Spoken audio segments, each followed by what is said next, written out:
Welcome, everyone, to another edition of Stepping Up to the Plate. I'm your host, Michael Vega. So glad you could join me. And can you smell it? Spring is in the air. It's baseball season. The Red Sox are getting ready to open the season down in Texas. They've broken camp, made some news there, and we're all excited about that prospect. Equally excited about what's going on with the Celtics, although a little concerned with the injury to Jason Tatum. And then, of course, the Patriots with the moves they've made recently, signing Stephon Diggs. Now you have a number one receiver. I think it's going to give the Patriots some latitude to make some real moves on draft day, whether they trade up, trade down, or make the pick. And I say make that pick, get Travis Hunter. Get Travis Hunter here and then have legitimate deep threats on this team. But that's just me. At any rate, let's welcome my main man, Al Prizzuti. Al, unbelievable. It's opening day. The Red Sox will be opening on Thursday here with the first game down in Texas. Yeah. And they'll play 4 in Texas, then go to Baltimore. I don't see. Is it 4? 4. 4 and then 3. Yeah. So. And then where? Baltimore? And Baltimore. And then they come home. Well, Texas, I'd like to open. If I'm a ball player, and it's March, April, early April, I want to start down south. Yeah. I don't want to start up at Fenway where it could be 40 degrees. 30 or, snowstorm, snow squall in the middle of the game. Big difference, though, when you have to play in the cold weather, the feeling at the bat and how you feel, your body doesn't seem to loosen up as quick. Yeah. Well, you spend the entirety of the spring or the majority of it down south, doing that. But, Al, the big news coming out of camp was the promotion of Christian Campbell, one of the big three there, to the big league roster for opening day. And then Marcelo Mayer, who I thought had a tremendous spring training, and Roman Anthony, another great prospect, being sent back down to Worcester for some more seasoning. I don't think it's going to be the last we see of them, And I think the Red Sox now are perfectly positioned. They're going to send Garrett Crochet, who I think they will probably sign to a long-term contract, once the season gets in and they can see what he's about, they stretch him out a little bit. They'll probably make that and get it done. But he will go up against old friend Nate Eovaldi on opening day. And I don't know, Al, let me ask you this. What excites you about the roster and the lineup, the opening day lineup? What has to excite Red Sox fans is they got pitching. Yeah. Crochet in spring training has been lights out. He's actually done everything that was expected of him in spring training, which is unusual. Last game he pitched, he struck out 9. He's a strikeout pitcher. Yes. There's no question about it. If you look at the record last year, the difference between walks and strikeouts for him is like 80 to 100. Yeah. And but I think what I like about the team is they're pretty deep. Yeah. They have there's a lot of contention about who's going to play second base, who's going to play third base, who plays the offense. They got a lot of players and fill-in players. Like Ref Schneider, he's a fill-in player. With Pop in his back. A decent player. Yeah. And then I think the other issue that I feel good about is, Chapman stepping up, because everybody was worried about his ability, first of all, to throw strikes. Right. But he still throws with heat. But I noticed that he's got 2 other pitches now. He's got a changeup. Sure. And he's got a slider that breaks away. That, along with 198 mile an hour fastball, which you can dial up at any time. Yeah, that's all you're throwing. These guys, the big league players hit fastballs. Yeah. But if you mix it up and you throw their timing off, then it's a different ball game altogether. So, I think Meyer he's got a nice swing. And I think the other day he had the 5 RBIs. He's looked good. Anthony's looked good. They all look like they got thunder in their bats. They all look like major league players, Al. Yeah.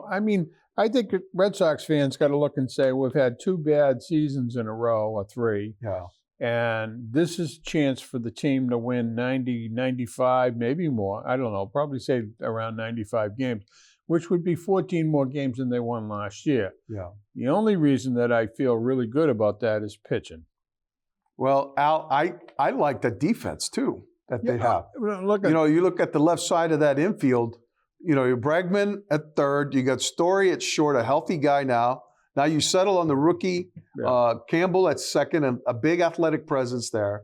And of course, Casas at first. You got Devers looking like he's going to be the DH. Well, that had to be done. I mean, that's Ortiz. And I think that someone had a come to Jesus meeting with him about that. Well, that had to be Ortiz, who said, "Look, I was a regular first baseman when I played with Minnesota. I went to the Red Sox. They made me a DH. I didn't like it, but I made the Hall of Fame. Yeah. And I didn't have to play field every day, right? Which is not your forte. No. Red Sox he likes to do it, but for one thing, to hit, and that's all he has to concentrate on now. And that, as you say, the depth. That makes, I think, Yoshida maybe expendable at the trade deadline. I heard rumors about Wilyer Abreu being someone they might peddle for a frontline Abreu starter. Will get you something if you want to get. I mean, if they don't, this is where they're in trouble. They got 1, 2, and 3 on the pitching. Yeah. Right now, 4 to 10. I don't know how many pitchers they have, but 4 through 10 are question marks. Houck had the worst outing I've seen. He gave up 10 runs the other day. Yeah, couldn't get anybody out. But the other thing I'm looking at, because I watch all this stuff, is the catching situation. I guess the Phillies are looking at. You might be able to get this kid Riel Amudo. But I like Connor Wong. Well, Connor Wong's going to be a starter, but the other kid that they picked up from the Yankees, Carlos Narvaez. Yeah. Narvaez. If you can get the other guy, who's the kid can hit. JP Realmuto, he's a ball player and he's available. Yeah. So what do you have to give up to get him? If it's Navarro or whatever his name is now, Narvaez. Narvaez, and maybe you got to give up a Connor Wong. I don't know. I don't know. I like Connor Wong either as a starter or as a reserve. Yeah, as a reserve, but they can do well. The other guy, though, I noticed he only played 99 games last year.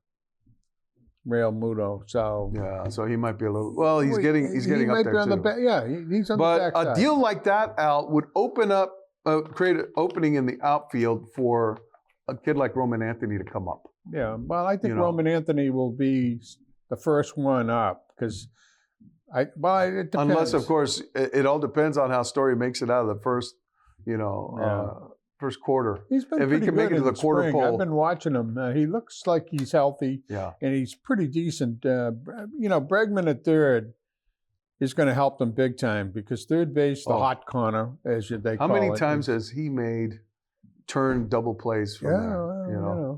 Effortlessly. Yeah. Turn in rockets. I'm just surprised that Tristan can bend. He's getting heavy. He's a big kid. Who? Tristan Casas. Oh yeah, always has been. Kid. Well, when he first showed up, and he was eating himself out of the clubhouse. Well, we'll see what happens. I think it went like 260 something. He only hit about 2 home runs in spring, but spring doesn't mean anything to me, anyways. Well, I mean, you get to see the roster. You get to see the machinations of, There isn't anybody in Red Sox Nation right now that's not saying, I can't wait for the season to start to see what this team was going to do. Last year, everybody went, here we go. Yeah. Who's this? Who's that? There was more concern last year big time. About the holes they had in that roster. Big time. Yeah. So, and as opposed to now, spring or hope is springing eternal here. Spring is here. Yeah. So why doesn't my heart go dancing? Well, we won't talk about the Bruins then. Well, if you want to seg in this, and we can do the Bruins quickly because tonight they play the Ducks. The Ducks are 30, I think it's 30 and 32 with 8 ties. So they're about the same as the Bruins in terms of, they're not in it. They're 15 games out of a wild card. So that means the game means nothing to them. So you don't know how hard they're going to play. Maybe guys won't want to get hurt. The Bees could win a game on the road. Yeah. But it's kind of interesting in a way. The last 3 games on this road trip, they've been outscored 15-4. Oof. I mean, come on. This is their real problem. They can't score. And, I've watched Fabian Lizell, he's more of a 200-foot player than I thought. He does back check. Yeah. He tries to get into the players on the sideboards. He's not bad on the sideboards, but he shoots. Yeah. Now, you got to shoot and score, not just shoot. But anyways, the three things that are important for the Bees right now is they got this kid that they picked up from Colorado, incidentally, with the yes. not the other kid, not the kid that's playing with them now, but Will. My writing is really bad. Will Zellers. Yeah. Now he's 5'10", 163 pounds, so he's not a big Wow. kid, but he had must be able to 40 fly. goals and 23 assists, and he was playing in the UHL. Yeah. So, but the other kid they picked up from Toronto, Fraser Milton, Yeah. is he had a hat trick for the Providence first time out. Yeah. He's been playing very well. The other thing that's kind of interesting here, and I throw it out because I love this stuff. Swayman hasn't played well at all, and Korpisalo has played real well. Korpisalo could have won 2 games of these 3 on the road. So Al, not to interrupt you, but is it time to shut down Swayman? For the year? Yeah. Well, I think Korpisalo deserves to play a little more because I think they're ready to get rid of him. I think Swayman is just absolutely shell-shocked right now. Well, he knows he's been a disappointment. Yeah. The interesting thing that I wanted to bring up, though, is this kid DiPietro, the goalie down in Providence, is on fire. So I would say Korpisalo, that means Korpisalo is either gone. They'll try to dump Let Jeremy Swayman watch a few games from upstairs. Well, but he can be a healthy scratch. Swayman has got to be in their minds the guy that's going to be there because they gave him $60-something million. But I think he is not in his right frame of mind right now. No, I wouldn't. And they got to give him that space. I think. The Bruins, it's hard to watch. Tonight's 10 o'clock, God forbid. I watch it, but because I'm a fan. But anyways, we can go over to the Pats. I think that signing this kid, Steppin Diggs, which is interesting. He played for Houston. He's played for the Vikings. He played for Buffalo. Yeah. I mean, he's been around, this guy. Been a number 1 receiver. 2 things about him, though. One, he had the ACL. Yeah. 2, he's 34 or 31, I think. He's veteran, though. 31 years old. Right. Again, at some point, you got to start to say, before the steroid crap, you had to say 30, you're on the backside. I mean... But you know what, Al? Veteran presence in that room that they require. I think another threat, another weapon for Drake May. But don't stop there, I say. No. And this is my plea to Elliott Wolf and all the decision makers down in Foxborough. If you get down to that 4th pick and this guy is still on the board, you better send that name right in and make sure you draft Travis Hunter from Colorado, a 2-way player, Al, a generational talent. This kid's Mookie Betts. He won't be there. Al. I mean, trust me. Well, there's thought that he might go to Cleveland. Yeah. But you know what, though? Then you've got to make a pick. You can't trade down, but I would love to see him in Foxborough. And if he's on the board, Al. But they're looking. If he's on the board, they're looking at this kid that might go in the late 1st or 2nd round. The kid from Stanford, Ivanamore or whatever his name, how you pronounce it. He's 6'1". He's 206 pounds. He's not a big kid, but he's athletic as heck. Yeah, and if he's available in the end of the 1st or 2nd round, they don't have to do anything because he's a question mark in terms of what you need. Some teams don't need it, so he could end up there. Right. If they think they can get him, and what's his name goes in the first 3, they're gonna try to beef up the whole wide receiver crew because they need to. And the other thing they need to do is protect Drake May. Well, so if Travis Hunter is not there, then use that draft capital to go get a bona fide tackle. Yeah. You've added some guys during free agency. You went out and got Morgan Moses. You got a new center to replace David Andrews, who was released. I don't understand that. I don't understand releasing them. Yeah. But anyway. Well, he was getting on, and he had been injured. I understand that, but I think it was a mistake to release him. Yeah, releasing him. I mean, he could have been on the team. He can still play and help guys. Yeah. And I think help other players on the line who know him. Yeah. But anyways. But the business. Go get yourself a tackle. There are 3 of them right now. I would not draft Will Campbell. From what I seen at the combine, what I've seen in competition, he played in the SEC, which is like NFC South 2.0. But the thing is that you've got a guy at Texas, Kelvin Banks, who played left tackle. He dominated at that position. Mm-hmm. Had an injury, got rolled up on, played through it, showed some mental toughness, Al. Then you've got this kid, Mahmoud, down in Missouri, an athletic freak, a guy who can hold the position there and defend the position. And I think that those are guys you want to take a look at, and please, please, please do not trade away that pick. Yeah, I know. You do not get those opportunities very often. You can add to this team. You can add talent to this team. And that was a glaring thing that they were lacking last year, was talent, Tal. Talent. Oh, yeah. I mean, this is the Red Sox, what we said about the Red Sox. Nobody cared about the season starting. They just wanted to see Drake May. But short of that, they knew they weren't going to win. If I said they won 4, 5, 6 games, everybody would have said, really, that's not bad. So there was no expectation that the team was going to make the playoffs.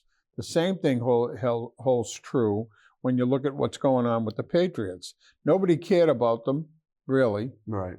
The Red Sox, nobody cared about. They're almost similar, and now people care about both of those teams. Yeah. And they don't care about the Bruins, which is a kind of a flip. Well, the Bruins are becoming irrelevant.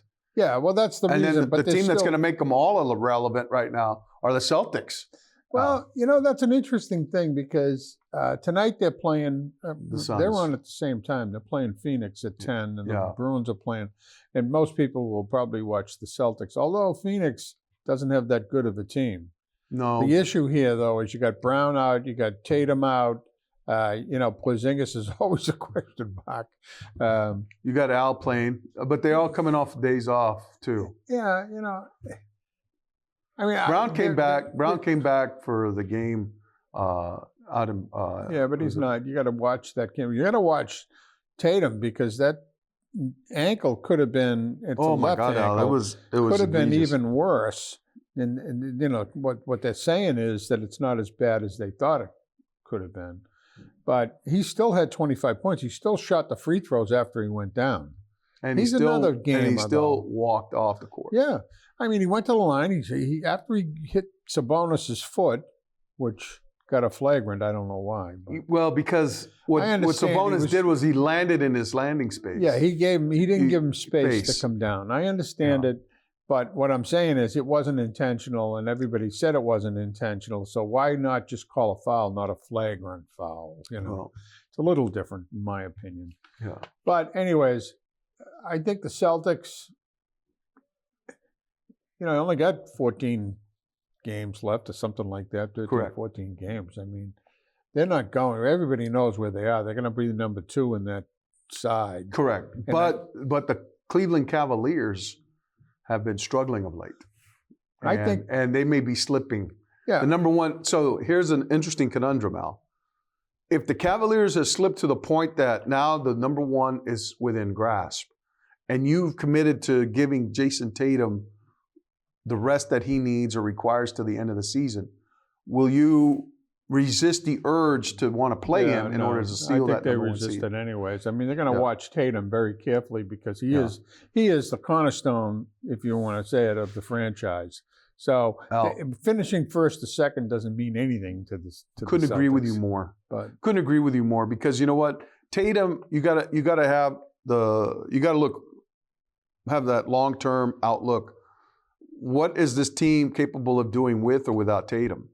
They can't make a run in the playoffs or the finals or make it to the finals without him. You're going to see this kid Miles Norris though up at Maine. Yeah. He's gonna play for the Celtics toward the end. He's lighting it up up there. So. Hey, how about Baylor Shireman, Al? I love him. I saw the behind the back. Oh my God, that was awesome. That was the Peyton Pritchard. That is, yeah. And the two of those guys. I mean, that's the thing. They're getting performances like that. From Peyton Pritchard, from Derek White, from Drew Holiday, from Al, from Porzingis, from all these guys that come in. And it's like a wave of guys. That's the president, though. What's his name? The kid that used to be the coach. Joe Mazzulla? No. Brad Stevens. Brad Stevens. Yeah. And he's got a pretty good eye for players. Yeah. Having been a college coach, really. Yeah. And then he can't. But everything he's done has come through. Yeah. And I think that's an important piece. Now, the other thing with the Celtics being sold, I was surprised at. Pagliuca. Well, Pagliuca, the other guy who was actually the money guy behind this whole deal, he's not even. You don't even know he was there. Grosbeck, whatever his name was. Wick Grosbeck, yeah. But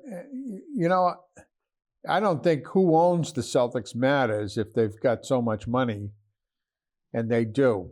Well, Al, here's the thing that the new owner is going to have to grapple with. Two things. Yeah, well. Well, yeah, I know. It's keeping this team together. Which is going to be difficult. It's going to be difficult. It's going to be costly. Contracts that they gave to Brown and Tatum. And then it's putting them in a basketball arena of their own. Well, they're going to probably get that anyways. I think that's one of the things that's on the table. Yeah. The other problem they're going to have, though, is how do you keep this team together with the salaries that they gave Tatum and Brown? Well, supermax contracts. Those are supermax. Yeah. And so I look at, what's his name? Drew Holiday, I think, is going to be gone. Oh, I hope not. Oh, I think so. And because he's at the tail end and he's what pretty about pricey. The back end of the roster? Do you lose a guy like Hauser? Do you lose Peyton Pritchard? No, I don't think you'll lose Peyton. You won't lose Peyton Pritchard because he's a. Do you lose Luke Cornett? I think either Cornett or Hauser could be available along with Drew Cornett Holiday. has been invaluable. I know. But I mean, this has got to be the last year for Al Horford. Yeah. So you're going to lose him, but then you've got. If they win another one, I would predict that he probably decides to retire. Oh yeah, even if they don't, I think he's going to be 40. I mean, that's pretty old for. But they still play him right. Done now, man. Well, they play him right. Yeah, he doesn't play the huge minutes. They take care of him. So and you know what? And he takes care of them. Well, he's been a valuable player for him. I mean, I think he's a good guy to have on the team. But I to digress here. I've been enjoying this documentary about the Celtics at Celtic City on HBO. Yeah. It's been tremendous, to see the integration of the new culture with the old, and how it melds together. Yeah. And they've knitted it. This team has knitted itself to that championship culture of the Celtics, and they've kind of brought it forward now. It's hard to. It's hard to break down a legacy, though. But to see the video of the championship celebration when Larry won his first one, right? And to see City Hall Plaza, just filled with people. And to have this younger generation of Celtics fan experience that just last year, what it's like to win, to see your Celtics win in Boston and how unifying they are. They really are. And, it's just incredible, but it made me reflect about, what they mean to the city, what they really do mean. It's like, the Red Sox winning it all. I saw that they had that great 30 for 30 documentary, 4 Days in October, and reliving that was amazing, But it just goes to show you how great people have it here in New England to have such passionate fans, great teams that will deliver. Everyone's championship driven. Not that many cities that have 4 championship driven organizations. Teams. Yeah. And of the 4, the one that has the best legacy has been the Celtics. Yes. I mean, they've won more times than anybody. Right. Probably the two worst have been the Red Sox and the Patriots. No, Red Sox and the Bruins. I mean, the Bruins haven't really. Bruins won 2 with Bobby Orr. Patriots before Tom Brady. Oh yeah. The Patriots before when Tom they Brady. first came in when Sullivan owned. But here's the thing, though, Al, and you might be able to opine on this. Once one organization wins a championship, it seems to me like it puts subtle pressure on the other 3 to do the same. Well, what you got here in Boston is typically, don't forget, you're going back now to 1912 for the Red Sox. So the Red Sox have always been, baseball has always been number 1 the sport here in Boston. Right. And on the winter side, the Bruins have been around since 1925 or whatever, okay? And they've kind of been a joke for a lot of years up until Bobby Orr came. But a lot of Bruins fans, diehard Bruins fans, that have watched them win or lose, which is an amazing thing. Because I'm telling you, if the Celtics didn't win, people would pull away from this. I'm not talking about as rabid a fan. I think the hockey fans are more rabid than the Celtics fans. The Celtics have won, so nobody can ever say, boy, what happens if they lose? They haven't. Yeah. I mean, they have recently not been what they I were. think, have been the standard bearer in this town. Football's become the national sport. So, I mean, that's a different. Baseball was always the national sport. It's no longer. It's football. I think this year the Patriots reclaim their glory a little bit. A little. I think the Red Sox will too. I think they'll be winners. Oh yeah, they'll be winners more than. Vrabel's done a very nice job on public relations and propaganda. What I mean by that is everything he does. He was over at BC the other day looking at those kids. Yeah. He talked to them about team, about supporting each other, about what you need to do to be a good football player. Yeah. I mean, he's got that mentality. Well, he loves it because his son went there. Right. And now one of his mentors, Bill O'Brien, the guy who he worked for. Yeah, well, O'Brien loved having him. I heard him talk. But if you think about this, last year when they had Gerard Mayo, he did nothing. Nothing. He had a bad team, and he did nothing with it. He couldn't do anything with it. And then a little of this is on Kraft. Absolutely. Because he's brought in Vrabel, and he's let him buy players, which the Patriots haven't done for years. Correct. I mean, if anything, they got rid of guys when they got to be 32 years old, and 14. That was a modus operandi there for a long time. But but now they're having to spend. And you know what? It's great they went out and got Stephon Diggs. Great for the room. Great. I'm sure Drake May's excited about that. And the next thing is to draft Travis Hunter. Get that done. All righty. That's going to do it for us here on Stepping Up to the Plate. I want to thank you. I want to thank my main man, Al Prizzuti, and we look forward to seeing you here next time. All right, everybody. Take care.